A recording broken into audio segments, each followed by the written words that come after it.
ఇక నాగర్ కర్నూలు జిల్లాలో పాడి రైతులు రోడ్డెక్కారు. కాంగ్రెస్ కు ఓటేసిన పాపానికి పెండింగ్ బిల్లుల కోసం రోడ్డుపై పడుకోవాల్సిన దుస్థితి వచ్చిందని పాడి రైతులు ఆగ్రహాన్ని వ్యక్తం చేస్తున్నారు. కల్వకుర్తి పట్టణంలోని ప్రధాన రహదారిపై మిల్క్ సెంటర్ ఎదురుగా పాడి రైతులు పెండింగ్ బిల్లుల కోసం రోడ్డుపై పడుకొని రాస్తారోకో నిర్వహించారు.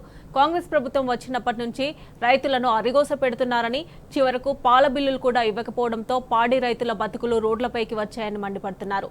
ప్రభుత్వం వెంటనే పెండింగ్ బిల్లులు విడుదల చేయకపోతే రహదారులన్నీ దిగ్బంధం చేసి ఆందోళన ఉధృతం చేస్తామని పాడి రైతులు హెచ్చరించారు.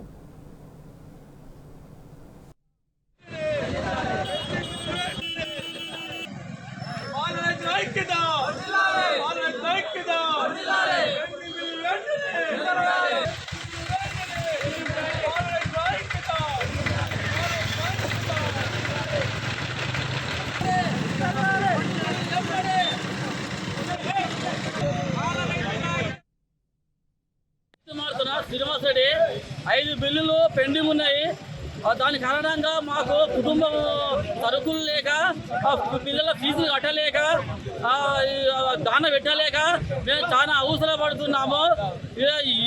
ఇంట్లో కానీ ఇప్పుడు షాపు కాడికి పోతే కూడా మమ్మల్ని నమ్మే పరిస్థితి లేదు. ఈ ఎట్లనే చేసి మాకు ప్రభుత్వం ఆదుకోవాలని, లేదంటే మా పైసలు మేమే ఆడుతున్నాము, మా డబ్బు మేమే ఆడుతున్నాము. 5 బిల్లులు పెండింగ్ పెట్టుకొని మాకు పరిస్థితి చాలా ఘోరంగా ఉంది. ఒక 30 ఏళ్ళ సంది 2 ఆవులు పెట్టుకొని ఆవుల మీద బతుకుతున్నాం. ఈ 5 బిల్లులే, ఐదో బిల్లు మేము మా పిల్లలకు మేము ఎట్లా తినాలి, ఏం బతకాలి. 2 ఆవులు కూడా దాన లేక బక్కగా అయ్యి కట్టుకోళ్ళకి అమ్మకం అవుతుంది. ఈ కాంగ్రెస్ ప్రభుత్వం వచ్చి మాకు పూర్తిగా గొంతు కోసినట్టు చేసిండు. 15 రోజులు అయిపోయిన తర్వాత మళ్ళీ 5వ తారీఖు వరకే బిల్లు వచ్చేది. ఇప్పుడు 5 బిల్లులు అయినా కానీ ఇష్టం లేదు.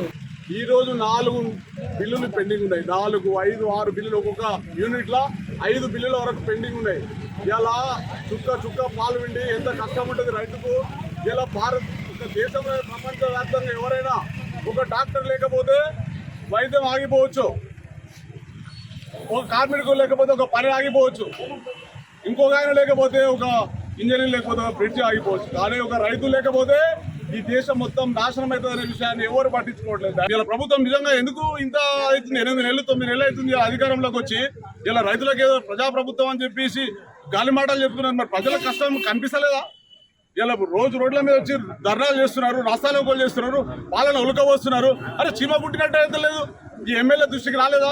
ముఖ్యమంత్రి దృష్టికి రాలేదా? మన పెండింగ్ బిల్లులను ఇవ్వండి, మేమేదో మీ పైసలు మాకు ఇవ్వమంటలేం. ప్రభుత్వం మీరు మాకేదో ఉచితాలు ఇవ్వద్దండి.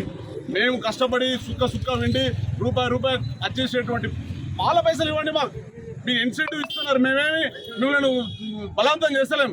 మీరే చెప్పిండ్రు 4 రూపాయలు ఇన్సెంటివ్ ఇస్తామని, 6 నెలలు ఇస్తామని ఇవ్వండి. అది ఇస్తారా ఇయ్యరా తర్వాత సంగతి. మా పాల బిల్లు మాకు పెండింగ్ లేకుండా చేయండి.